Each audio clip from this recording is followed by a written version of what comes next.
guys, welcome to another interesting episode of Gist with Essay.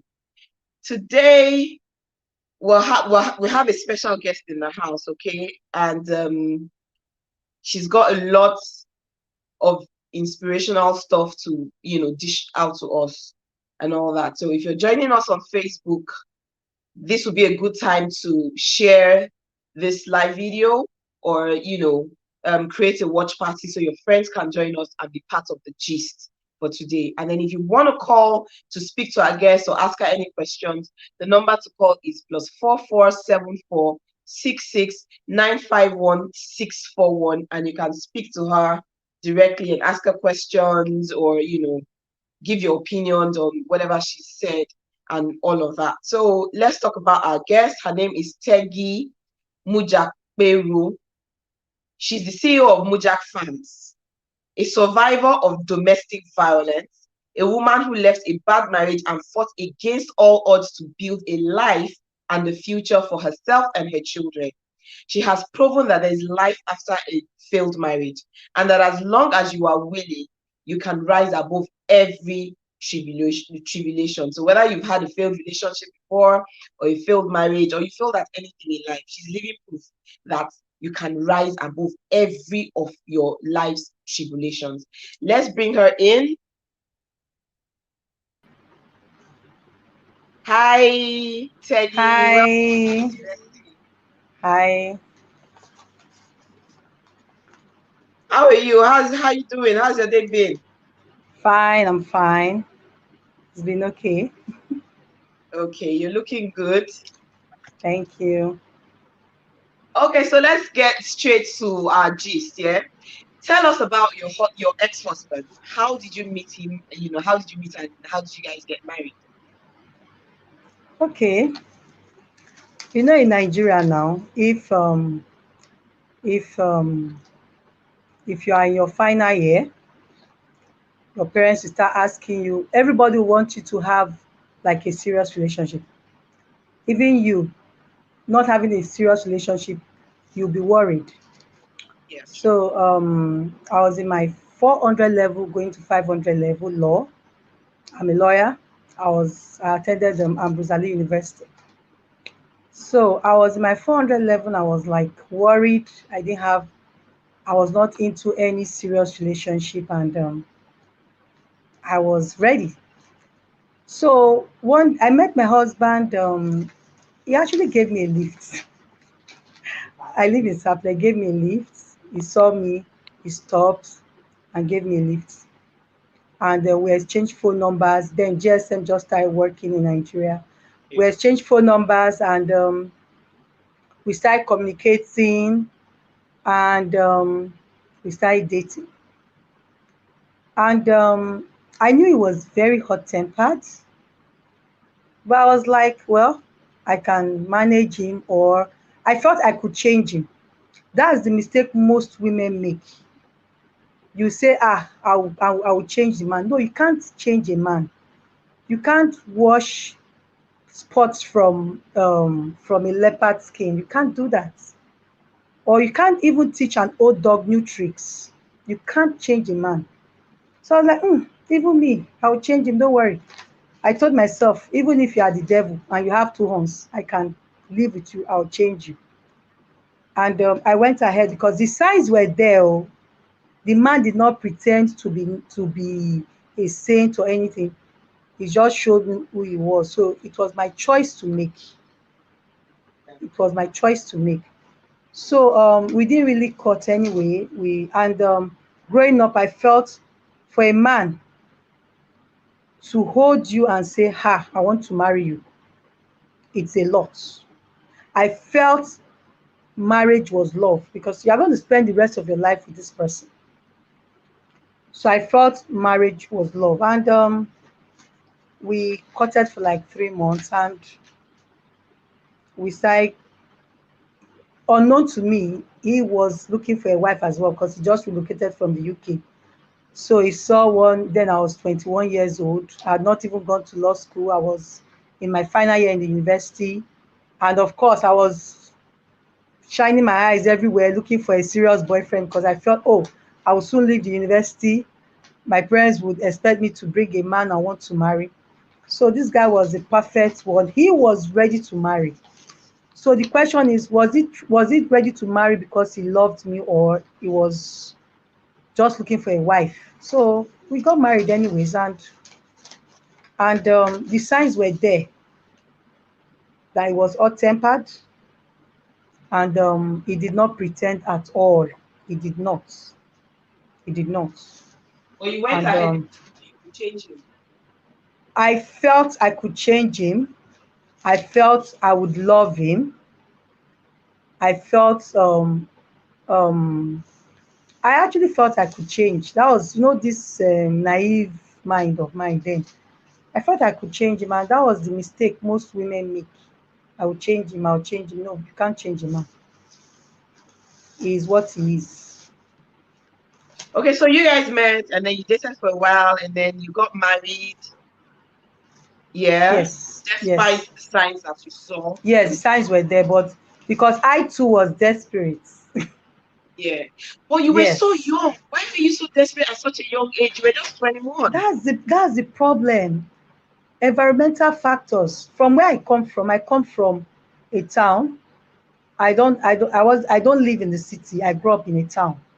Mm. So of course, if I grew up in the city, I wouldn't have been that naive to say, oh, I'm in my final year, I don't have a serious relationship, I need a man. No. If I were in the city, I would have been like, oh, I have to finish school, I have to go to law school, I have to work, I have to be financially independent. I didn't have the sense. And most of us that live in these rural areas, we don't have that sense. It's all about the What man. about your parents? They also wanted you to get married at that young age. My father was an area controller of customs.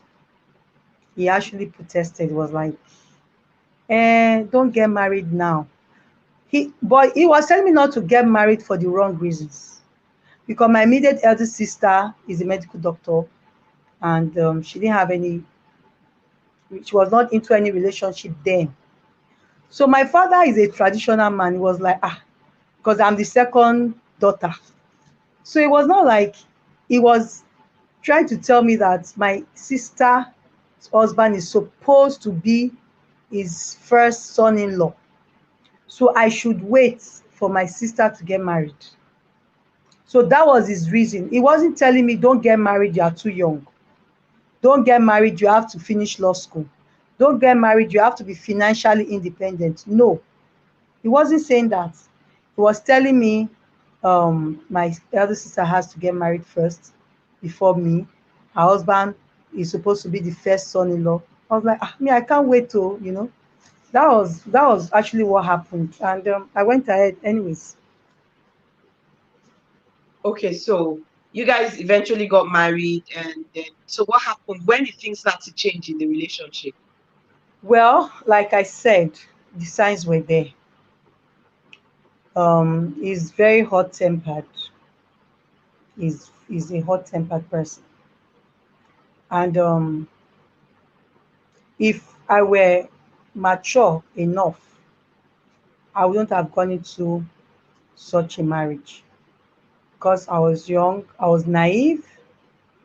I actually went into it, and they were good times.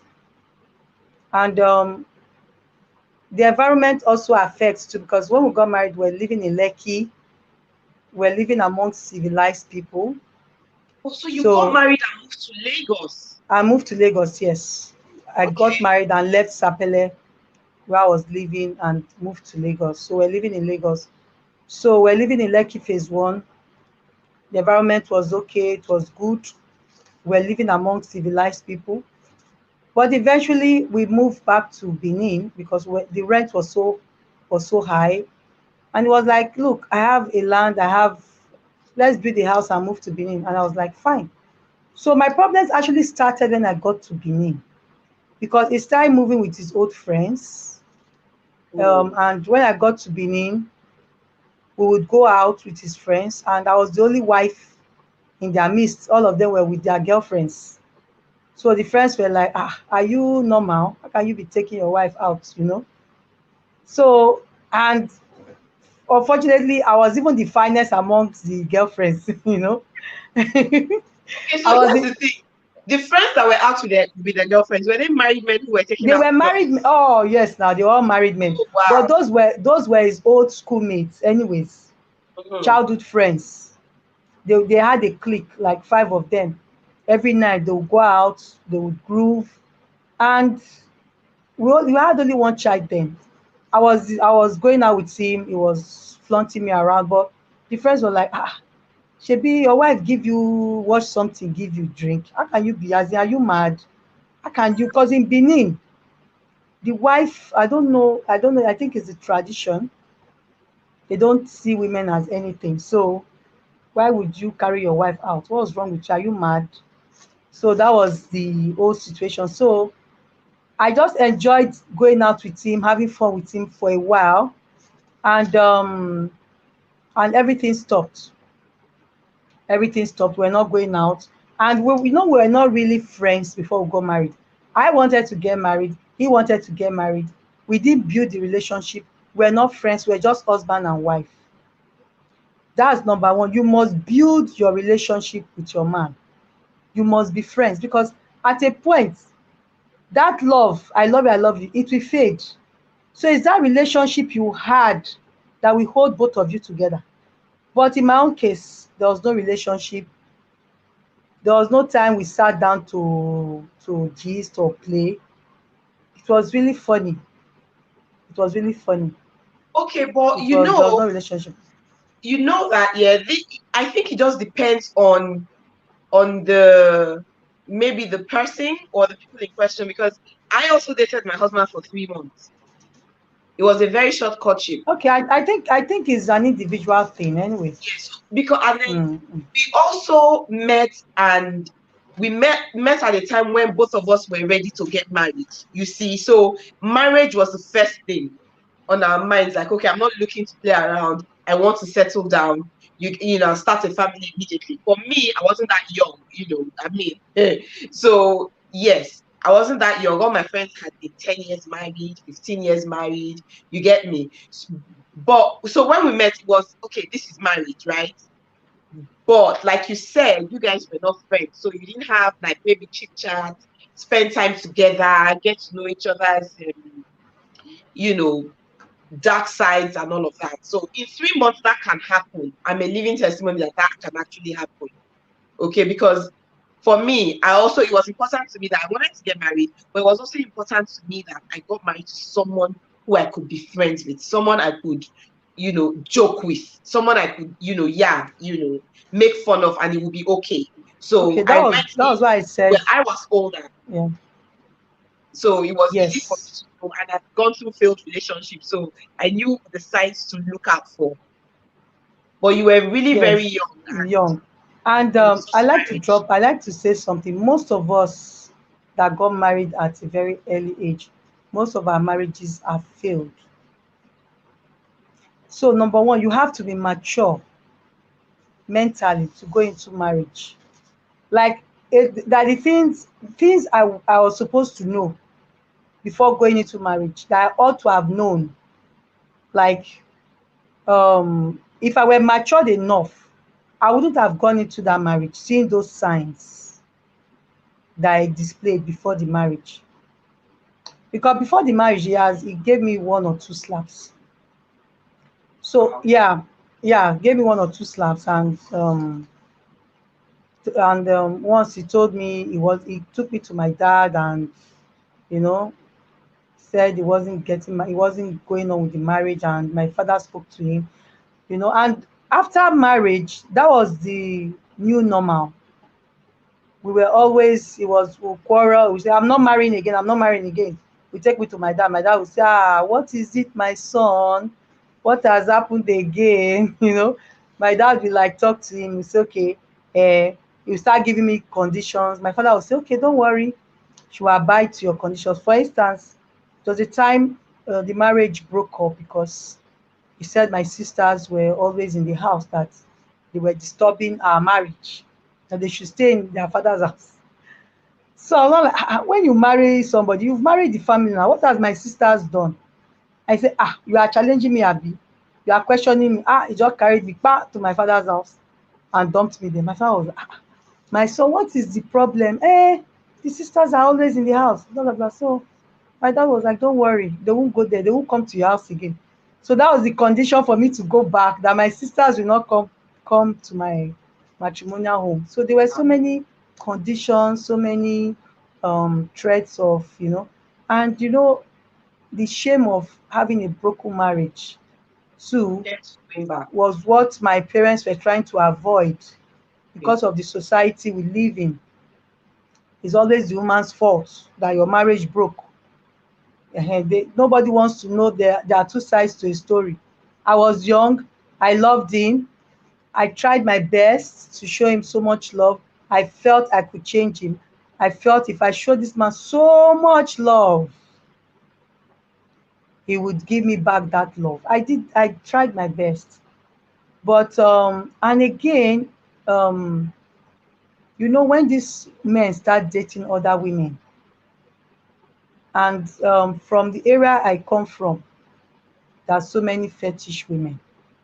Sometimes the man might not be in his right senses, and by the time these side chicks they start doing their fetish, we call it igbimi kokomiyo. As a we call it igbimi, yeah, the different names for this juju thing, this voodoo. And the man starts to hate you. Like my Mm. husband will come and sees me, and when he comes and sees me at home, and he starts, you don't have to do anything for him to slap you. For instance, he might come home late in the night, and of course he wakes me up to open the door for him. You don't expect somebody that you woke up by 2 a.m. to open door for you to be smiling. That sleepy face of, straight face. You now open the door and I will be like, why are you squeezing your face? Bah, bah, bah, bah, bah. Slaps and beat that you are squeezing. You know, there was a time I received some beatings because I didn't put his food down, and that was 2 a.m. I said, I didn't expect you to want to eat by 2 a.m. It was like, no, even if I don't want to eat, leave the food there. Let me see the food on the dining table. In the morning, I'll go and warm it in the microwave. So there was always one fault. And it's not his fault. He's under some, and he sees you, he hates you, he fights you all the time. We don't know where the problem is coming from, but it was into women, so heaven knows what was going on with him and all that. So that was it.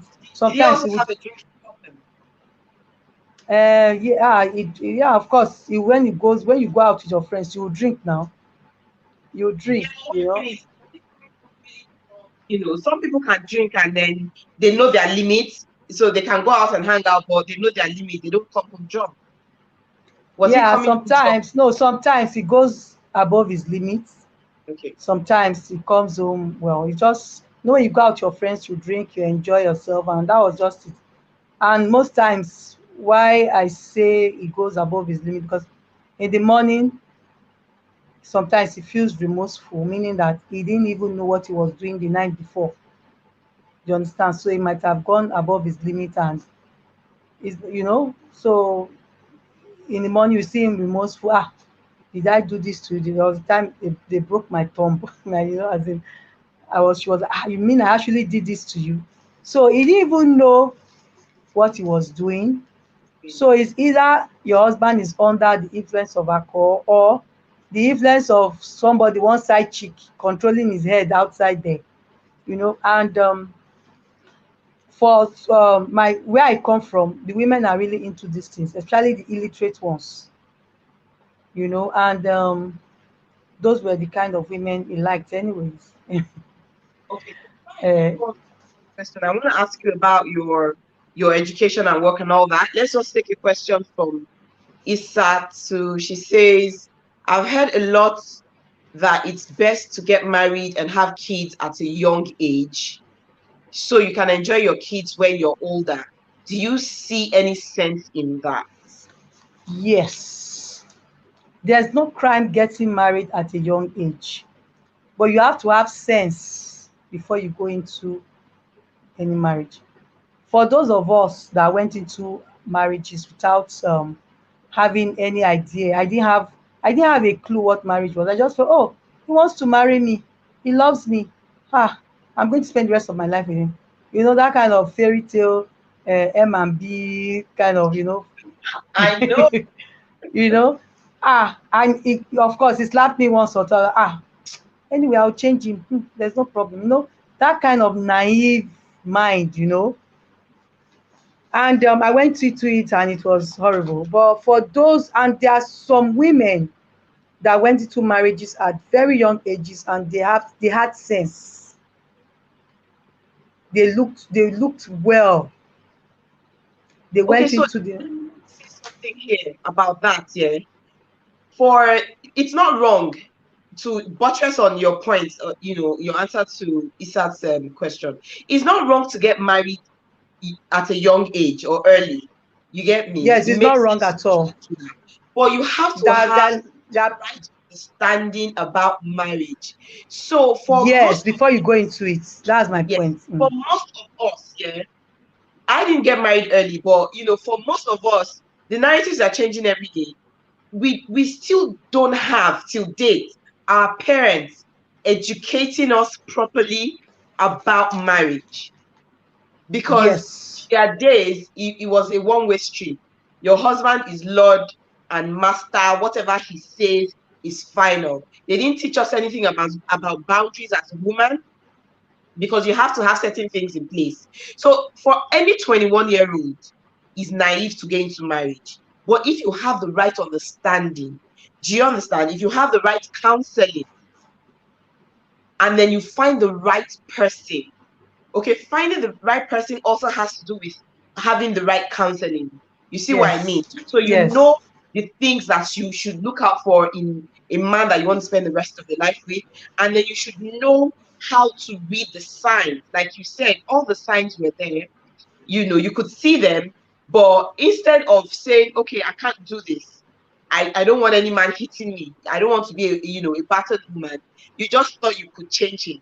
So imagine that your parents had told you, listen, no man should hit you for any reason, I won't take it, I won't start. You would already have had that mindset that, okay, this is wrong and I'm not going to change.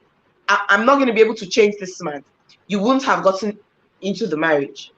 True. If the reasons your father was telling you don't get married were valid reasons other than that of his traditional reasons, or then it would have made sense to you to say, okay, let me not get married, I still have enough time, there's no rush, I still have to go to finish school, I still need to be financially independent and all of that. If you had that, maybe you would have taken a step back. But there was the Yes. pressure. I remember, I Yes. also There was remember no. once you are in your final year, you should be in a serious relationship. In fact, a lot of ladies in their final years got proposed to in final year. So as you're dropping your pen, you know that at the next stage is marriage. They're not even thinking of work. So it's not wrong to get married early, but you have to have the right understanding of marriage, of yourself, and of the person you want to get married to. Okay, so I was going to ask you about work. So when you got married, did you finish school, obviously? Did you work at any point in time? Yes, I did. I was still in my final year. Okay. I was a law student, so I got married. I was actually in my final year, 500 level. When I got married, I was pregnant for my first son. I went to law school as a married woman. I did from law school. Law school, we post you for your NYC. Yeah. I went for my NYC as a married woman, and I started working in Benin in a law firm. I worked for 3 years, and I was elevated to the higher bench. So I became a civil servant, anyways. So um, becoming a civil servant was what helped me too, because that also gave me my financial independence. I could spend money, I could buy anything. Unlike before, if I want to make hair, my hair of 1,000 naira, I'll go and meet my husband. You know, it was kind of a body. But when I started working, I noticed that the way he responded to me was now different. He treated me with a little bit of respect. because I could afford my own toiletries, and I could do everything for myself without asking him for a dime. And I think that also caused a problem because he was already used to me collecting money from him, and that kind of gave him a kind of control over me. You understand? But I think when I became financially independent, when I got my job, um, it also changed a lot of things, you know, and all that. And his being hostile to me increased, and that was it. He would come and wake me up and tell me, Teggy, move now, I'm tired. I'm not in love with you. Just go. I'll be like, yes, now as in it was not, I was already working. Of course, it's supposed to be a blessing that okay, I had my own money. We're already having children. Of course, I could contribute to the home. It was not only him, I was trying my best to, sometimes I drop my salary on the table. I try to help, I try to feel relevant and all that. But I don't know what happened. I don't know. But like I said, it's an individual thing. And by the time you start having those different side chicks, like I said, some of them use fetish means to keep a man. So as much I was trying to make him like me, the reverse was the case. The reverse was I was trying to please him. He wasn't pleased with anything I was doing. The reverse was the case. He would tell me he's tired, Teggy, go. So my fear was, where will I go to? How will I cope? I was fine. I was a civil servant, even though I had salary, but it was civil servant salary, small money. How will I be able to care for these three children? That is the number one problem those of us those of us suffering from domestic violence in our marriages go through. How to start? Because the man is already paying the bills. The man is already paying the rent. That financial backup, we don't have it. Most women in Nigeria don't have it. I had Okay, a so friend. question. Let me take a comment from Tommy. He says there's no excuse for any party to be violent. If it's not working and you see the handwriting on the wall, please read clearly and act fast. And then Isat also says, did he at any point try to get you to stop working? Yeah, so that's No, no, no, no, no. he He didn't, didn't. because No, a no, lot no. of men actually do that just to get Yes, he full didn't. control of you. He didn't. He didn't. He didn't. And fine. Let me answer the first question. Yeah. If you see the handwriting of the wall, you walk out. It's not easy. It's not easy at all. And number one, any woman that is suffering from domestic violence, we always have your mental health. It's not going to be balanced at all. You will need help. You will need support. But who is going to give you that help? Who is going to give you that support? You That can't takes me get to it. the next question. Mm. What about your family? What was their response to your family and your in-laws now? What was their response to what was happening in your marriage? I'm not from a broken home. My parents they celebrated 54 years of marriage. I'm from My parents are still together. They're in love. They are still married. Even in their old ages, they are in love. But he actually grew up in a broken home. So he lived with the mom. And he's an adult. I remember that I cried to my mother-in-law many times. She said, your son is throwing blows and kicks and all that. She'll be like, just manage him. Don't worry, just manage. I will talk to him. And although my mother-in-law tried, though, she tried, but he's already an adult. So that's him. It was already in his DNA. My parents actually, my parents are very nice people. They actually helped me out from this situation. That's why I was like, if you don't have support, you are in trouble.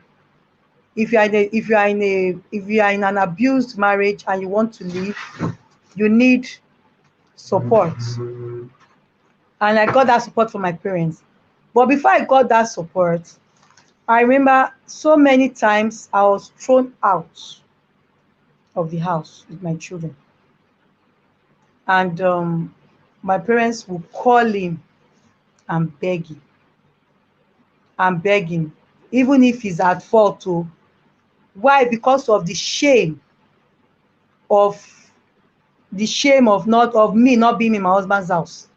They didn't want the shame for themselves as well, to say, ah, that one they don't drive the pikin comot for marriage. Yeah. It was a big shame for them, so they didn't want that shame, so they would just call him, come and carry your wife, oh, please, you know. So it will shock you that for I was married to him for 11 years, and we broke up 6 times. And these 6 times he would carry me and drop me in my father's house and tell me I'm not married, I'm not interested in the marriage. Any father would be angry. Any father will see it as an insult. You brought my child back over what? Why didn't you report her to me? Why didn't you know? But you will drop me and go. My father will call him, my son, come and carry your wife. What has she done again? He will start talking. It's okay, come, let's resolve it. My father will beg him. You can imagine, okay, for instance now, somebody breaking up his marriage because of my sisters. It's not that my sisters did anything, that they were always coming to the house, that they should remain in my father's house. What are they coming to the house to do? So you can imagine, what they didn't even offend him. Oh. Their offense was that they were coming to greet me in the house. And he went and he dropped me in my father's house, and my father begged him and told him, don't worry, they will not come again. Don't worry, I will ban them myself. You know, so all those one brought see finish. He brought see finish. He didn't have, brought see finish. He could do anything with me. So when a man does not respect your family, that's what happens. And it is your family that will make him not to respect you. So assuming my dad was like, as he warned him, and and as he stood up for me, of course, he wouldn't have returned me 6 times now.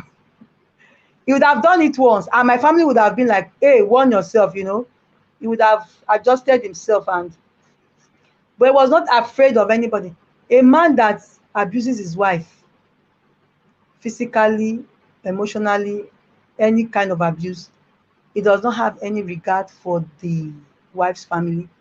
He's not afraid. He's not afraid of anybody. He can do whatever he wants to do to you. He's not afraid of anybody. There's nobody that will stand that, if my family stood up for me, of course, he wouldn't have even touched me. Like his daughter is married now. And when the daughter was getting married, he told the son, look, don't play with my daughter. And the husband knows, and the son-in-law knows he's very harsh. So the son-in-law will not treat his daughter anyhow, because he knows that he has a father-in-law that can box him if he plays with the daughter. I'm talking about his own daughter. Do you understand? I'm talking about his own daughter now. The son-in-law will not even try anything with his Talking about own your daughter. ex's daughter? My ex's daughter, yes. He had a daughter before we got married. Okay. Yes. So So the she's daughter is married the now, daughter is married now. not to try it. Yes. So the son-in-law will not try anything with the daughter, because he knows he has a father-in-law that will physically beat him if he tries anything with the daughter. But I didn't have that. My brothers were abroad. Nobody spoke to him, even when he was returning me, maltreating me. Nobody in my family stood up for me to say, look, Yeah, I agree don't with try you. this I with agree with you him. that, if the family had stood up to him, things would have been better. Instead of begging him Yes. every time, you guys had an issue. It was not like it was a privilege. It was a Yeah, privilege for me to be for married you to to be him, married to him. you know. So it was when he returned me the 6th time, because I didn't get a job immediately. I was searching for a job for like 8 years. It was the 8th year I got I got my job as a civil servant. So that was that sixth time he returned me. I was already working. So that was why my parents were like, even they were tired. Let him just go this time. Let him go. Because they were tired of begging. And probably they saw me as a liability. That okay, if this man now drives this one now, where we should come and stay with me, I will now be feeding her and her three children. So they must have seen me as a liability because the sixth time he drove me out, I was already walking and they were like, oh, don't worry, come, my daughter, come. Wow. You can you can Okay, come back now. we're going to continue in a bit. We need to go on a break. When we come back, you tell us how you picked up the pieces of your life after you left the marriage. So let's go to the spotlight of the week quickly, and we'll be right back. Operation No Living Thing. Operation No Living Thing. The lion's mountain has been brought down to its knees. Cause of Operation No Living Thing. They say the future that you have, the future that you have.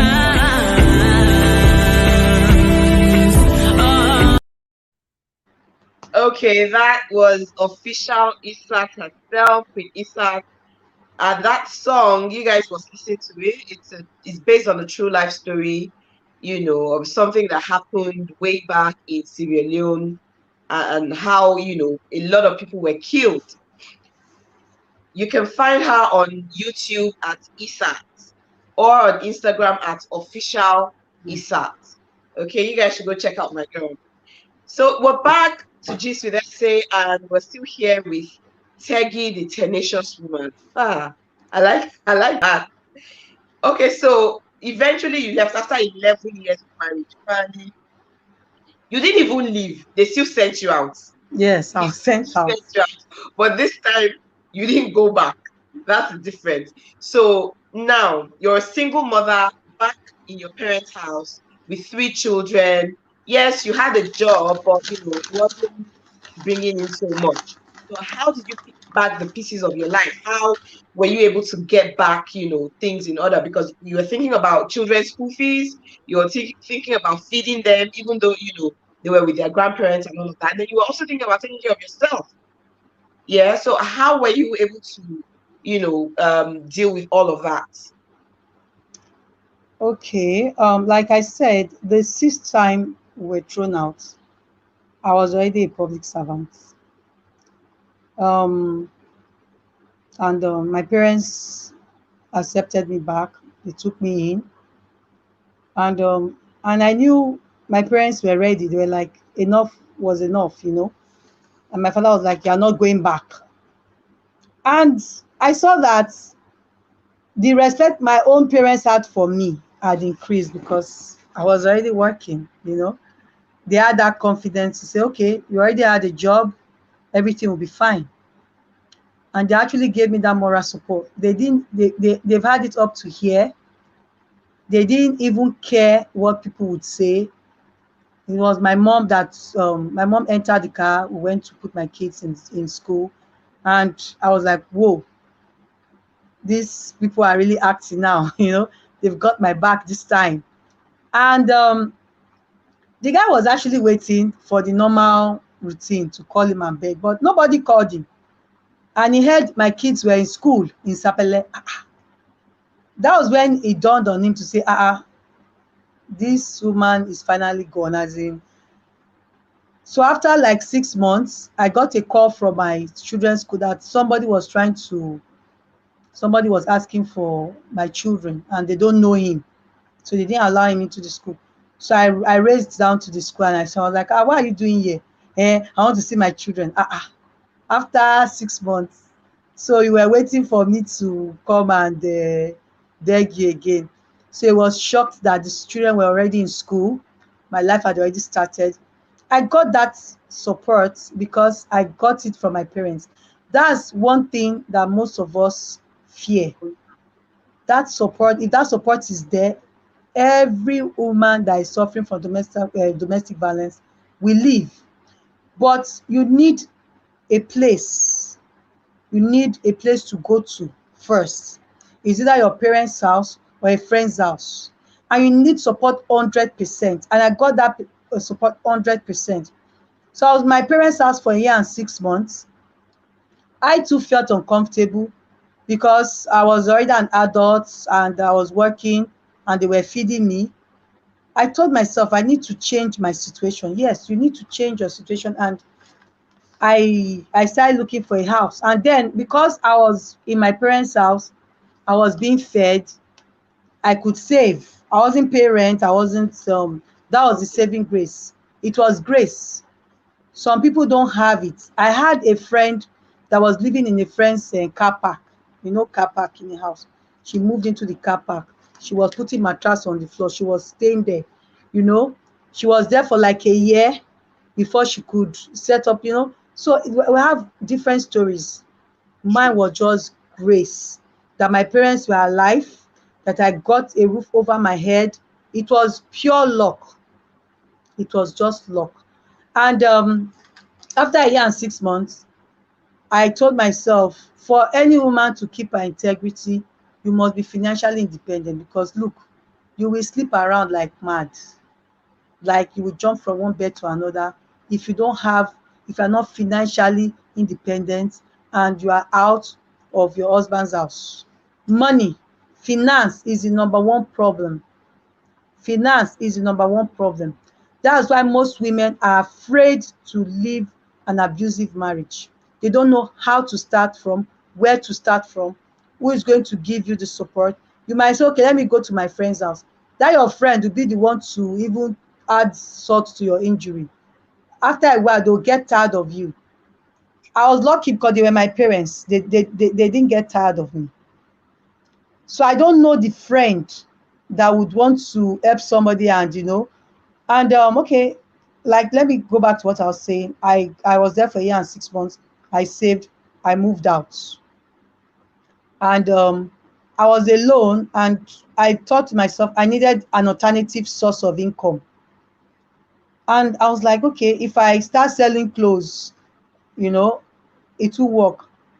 I told myself, food, once you deal on food or drugs, you'll be able to generate some money. So I went into poultry, and that gave me my alternative source of income. And I gave birth to Mujakperuo Allied Limited, and it was rewarding. I was getting money from there. I was getting money from my job, and I was able to keep my integrity. I live in Sapele. There's no man. I've been here since 2010. There's no man that will say, "Oh, I've slept with this woman." No, because I have my own money. I can pay my bills. I can feed my kids. If you see my children, you think I gave birth to them abroad. It's because of the quality of life I gave them in Sapele. They schooled here. They went to school here. One of them is already studying law in the university. You know, Wow, that's great. yeah, the first one, yes. That's the advantage of early marriage. That's Early the advantage. marriage, yes, early marriage to a good man. you know. Yes. So you must be financially, number one problem. There's no other problem. Oh. Finance. Finance. That is the problem of any woman suffering from domestic. Any woman that is being abused in a marriage, throw money at her. She will run. She will pack. The man will not come and see her shadow inside the house. She'll just take that money. She'll go and rent a house. She'll start her life. But there's no money anywhere. So, and there was a friend in Akure that the husband left her, abandoned her. And the husband told her not to work. She was a full-time housewife, and this woman was a banker. And the man left her. She has a special needs child. The child is 12 years. The child is like a vegetable. Doesn't He's not even in this world anymore. And the man just woke up one day and said, "This boy is not my son. I'm not the one that gave birth to. I didn't put this boy inside of you that you produced for me." And he just packed and left her. She was stranded. She It's was terrible. stranded. Her problem was finance. The husband left the house and the car for her, but eventually came back and said, you have to leave this house. I've sold the house. And he was trying to use thugs to collect the car from her. She was stranded. She was there. She was hungry. I advised her. I said, look, you know what? Use that car to start your life. And as I speak to you, she sold the car for 1.5 million. She has rented the house 300,000. She still has 1.2 million. Now, she also used from there to furnish, buy small furniture, bed, mattress, and all that. And I also taught her, because I do plantain chips, international standard plantain chips. I taught her and she keyed into it. As I speak to you, she's living in her own house and she does this plantain chips. She makes a daily income of 20K. This was somebody, yeah, this was because she made up her mind to succeed. She made up her mind to she made up her mind to forge ahead. She made up her mind to survive. That willpower, nobody can help you. Only you can help yourself. There are two things: finance and the willpower to Mm. move ahead. That's what most women lack. That's what most women lack. For me, So um, this guy wants to know, how did you get over the mental trauma? is a personal choice. Is a personal choice. You either remain in your trauma or you move out from your trauma. It was really traumatic, anyways, because I had three children. The last one was just 3 months old. She's now 11. It was traumatic. You'll be so traumatized. You might even be thinking of suicide. I That's know. what depression does. You will feel less than a human being. But if you hold on to God, if you don't believe in anything else apart from God, that you will move out from that trauma. Is a personal choice, anyways. Is a personal choice to either stay in the situation or move out from the situation. Of course, you'll be so traumatized, but it gets better. It gets better. Every day it gets better. Every day you heal. And that healing process is your choice. You are the one to make the choice to move on. I was not as beautiful as this, so when I was in the marriage, I was very black. I was very black. I was so unkept because you'll be think your problems will not even allow you, you know. But now, hey, I'm so vain because I've been able to tell myself I am beautiful. I'm special. As in, I know who I am, because they'll make you feel, they'll kill your self-confidence.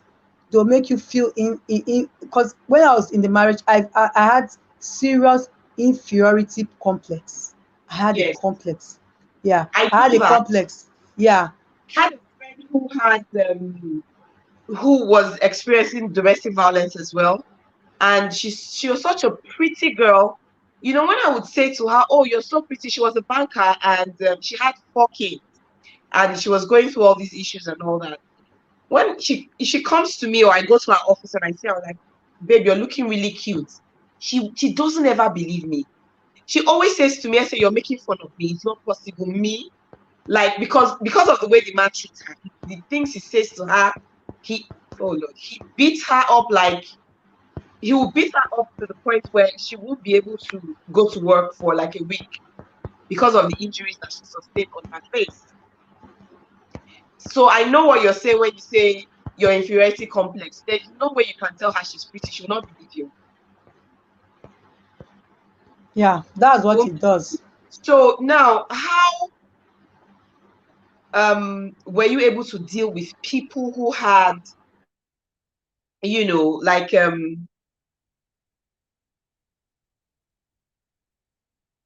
okay, I think we lost her.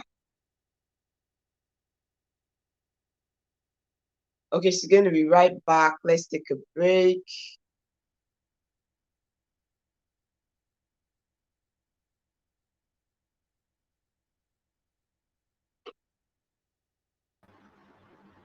How was I able to deal with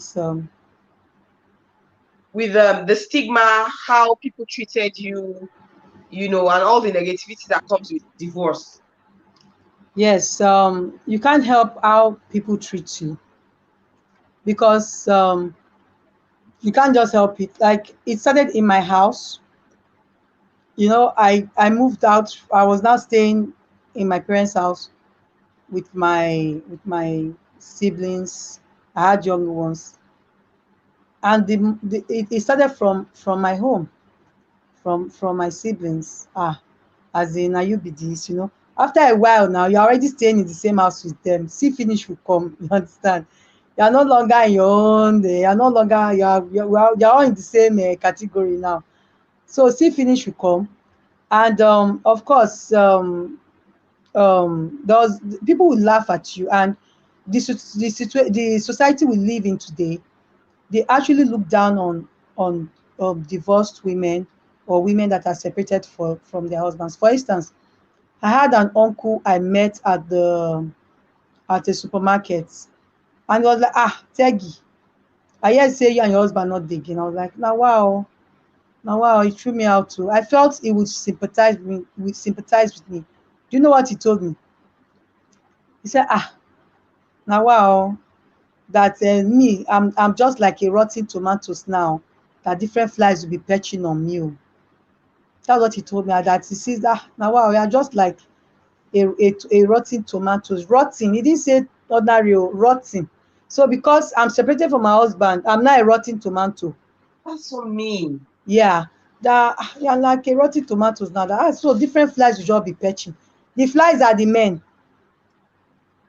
So Yeah. different men will be perching on me. Then me, I'm as a human being, because I'm separated from my husband, I'm not a rotten tomatoes.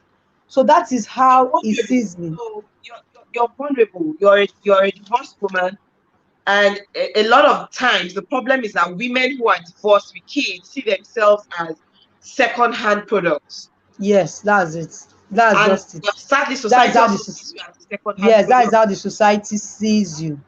And different men will You be are fetching on you. worthless. It's your fault.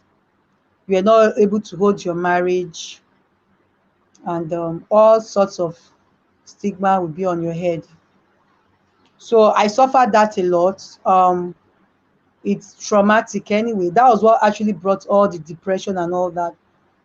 But I remained focused, and I started building my self confidence, and I started taking care of myself. I wasn't like this. I wasn't like this.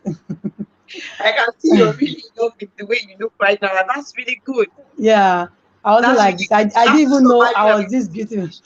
Yes, I focused on my business. It grew over the years. I got featured in an agricultural international magazine. Oh I wow. was I was consulted. I consulted for Sierra Leone, their Ministry of Life and Stock. They entered into a partnership agreement with me to set up a quail farm for them. It was rewarding. You can imagine me, that was worthless, that was very ugly, that I was now I was now being an international consultant to a country. If you see the red carpet reception they gave me, I say over bed, you know. But God was trying to tell me, look, this woman, you are special, and that was because I made a choice to get back on my feet. I made a choice to get back my self confidence. I made a choice to survive, to be strong for my children, to be. And That's really awesome. let me tell you, the That's best really, way really awesome. to revenge your husband or your ex-husband is to succeed. Don't start feeling sorry for yourself. Oh, he left me. That's not the end of the world. Focus on you. Get back on yourself. Even when I started my farm products, I was the one selling them myself. Oh. I will drive to Lagos, where people don't know me. On Sundays, I'll be going from church to church. I was already a big madam. I was already a civil servant. I was, as in, I'm a magistrate in the Delta State Judiciary. I would travel to Lagos. I'll go and sell my products. Egg. I was selling quail egg. You know, people don't really know this quail egg thing. So I was actually selling my product myself. You can imagine the struggling, you can imagine the hustling, sorry, of driving yourself to Lagos. From Sabele to Lagos is like 7 hours, 6 hours. Then I would drive, I would stay in a friend's house. Friday, Saturday, Sunday, I'm selling. Sunday, I would drive back to Delta. You can imagine the determination. You can imagine the determination. So it's all yeah. Yes, okay, that is a self-confidence oozing. Yeah, and she got that this self-confidence, she got to this place where she is right now with all of the confidence, and her self-esteem and everything back together And it's a because choice. she made a decision. That's the You made choice. it, She yeah. made a choice that she didn't want to remain in that state with inferiority complex, dwelling on a failed marriage and all of that. And she decided to succeed. And then it wasn't easy. She started one day at a time, one step at a time, but see where she is It's now. been I'll take 11 one more years. statement and then one more comment and then we can round up. Issa says, I'm from a home of men, mainly females, and one thing I thank God for is values that were placed in me from those women.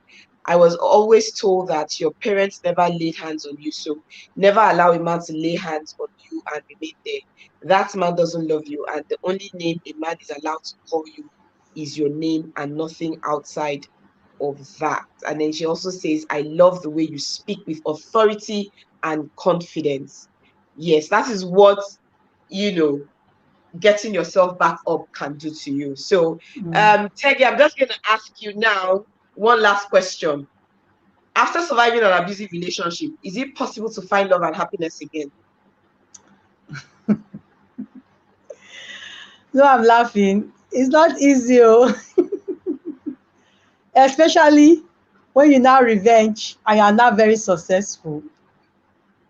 To find love is very difficult. And most of the men you see there, you'll be is married men. And by the time you start following married men, they will just sleep with you. They will go back to their wives. You feel very empty, and so you can't be dating other people's husbands. When you have been in the same shoes. People were dating your husband. They even took your husband from you. And you at least you've been a wife before. You've been a married woman before. You at least you know the pain. The person's husband you are dating, you should know the pain you are causing that woman. Because Yes, most time the men get carried away, like my own. He was carried away, and they added juju and voodoo to it, and it was, you know. So you can't date people's husbands. It's you can't be causing, you can't be hurting somebody else, and be putting the person in your own shoes and all that. The shoes you wear in before, you can't be doing that. And to now see somebody that is single, it will take a while. Single, I mean divorced or widowed, or has never been married before. Those are the three categories of being single. You have to wait, you have to search. While you are there, you are already concentrating in your business, you are making your money. And let me tell you, when you are financially independent, it's very sweet oh. You just buy tickets and go to America. I remember when I separated, when I was with my husband, I told him, I said, look, I want to go to America. I was like, to go and do what? Where they travel, they go. Come on. I didn't even have an international passport. But after the divorce, when I started seeing small, small money, I just bought tickets and took a trip to Dubai for 1 week. I said, let me even experience how to enter aeroplane and to to uh, to Dubai. If you had seen me in the plane, I was like Mrs. Osofia, because I never entered. If you watch that movie, Osofia in London, I was the female version of Osofia in Dubai. If you see me village, you might like, see my life. And I was inside marriage. I didn't even know how inside an aeroplane looks like. It was after marriage I entered a plane I went to Dubai. I paid for a tour, you know, this big bus tour. I went all around Dubai. I enjoyed myself. I'm like, ah, you can imagine during marriage, I could not, I was not, I didn't have an international passport. After marriage, I went to Dubai. After Dubai, I said, ah, me, I must see America and London. I now went to the UK embassy. I got 6 months. And let me tell you something. When the first time I went to the UK embassy, I submitted my civil servant salary account. They denied me that the money I want to spend in 1 month is my 11 month salary. Yeah. When they calculated it, I said, the following day I went back to Abuja. I now put my business account. When they saw the statement of account, my dear, I turned them. You know, that was I thought they said, they now gave me the visa. They denied me because I gave them an account that I felt as a civil servant and with my position they will give me. My Okay. dear, plus the magistrate position, they didn't give me, they denied me. They said the money I want to spend in a month that I wrote there is my 11 month salary. So I'm not qualified. But when I put my company account that I was using, they gave me immediately. That is why we are talking about financial independence. Yes, true. That is what I'm talking about. So, My so Teggy, account. tell us now. Mm. Like I said, last question. How is it easy to find love and happiness again? Or Okay, yes, sorry, it may not be easy, but is it possible? I That's the word I'm looking diverted. for. Okay, Is sorry. it possible to find love and happiness again?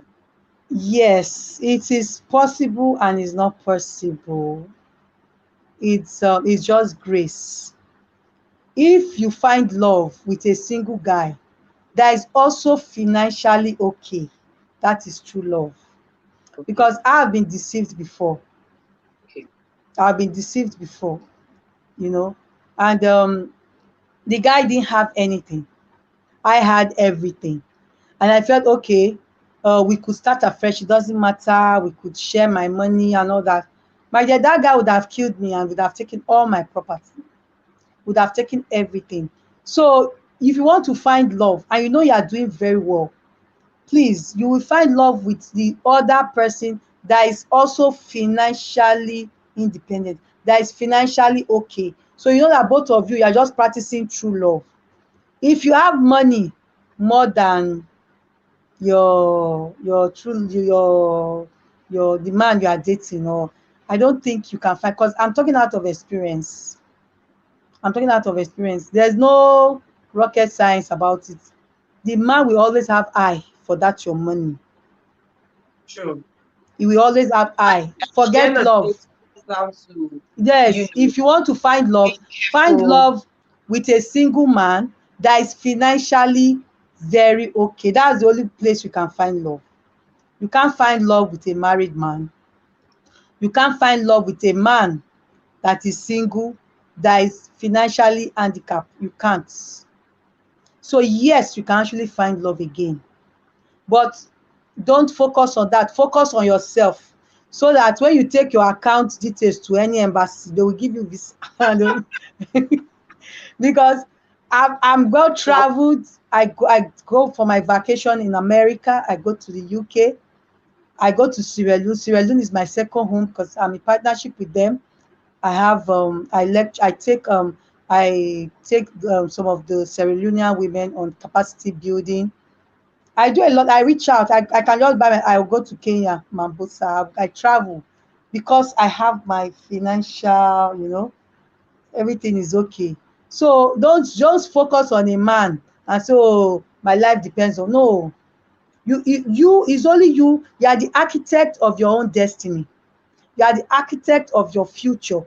Is how you want your life to be, it will be. Is how, if you want to be happy, is in your hands.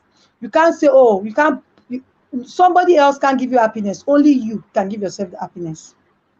It's all about you. It's all thank you about so you. much, Teggy. You've been a real blessing to us. And so I think that everything that you've said can also apply to even single ladies. Okay, so it's not just Yes. about people who have had failed marriages. Even as a Yes. single lady, before you commit yourself to any relationship, first you need to make sure that you're financially independent.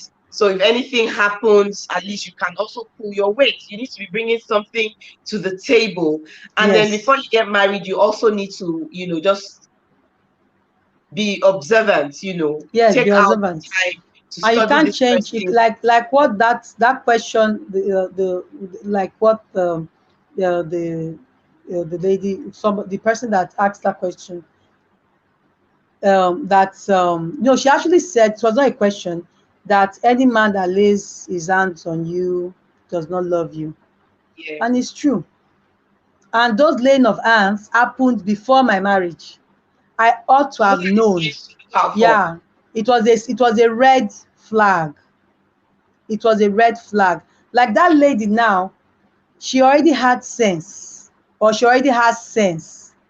Yeah, She she will has the not sense have, she to know. if she were in my shoes, she wouldn't have gone into that marriage. So what you are Okay, saying is thank you correct. You so have much, to you have to for watch. joining us. Unfortunately, we're just signing off. So you can watch the replay on YouTube or Gist with Essays page on Facebook. It was a very, very interesting time out with Teggy. I must tell you, there's a lot to learn for people who are aspiring to be in a relationship, whether it's marriage. And the one thing I want to take home from this is you can always make it against any tribulation that comes across your way, as long as you make up your mind to do that, you will be a success. So thank you so much. Thank everyone for joining us from Facebook and YouTube. And thank you so much, Teggy, for coming on Gist with Essay. Until next time, remember, stay positive, stay happy, stay mended. Thank you. Bye. Bye.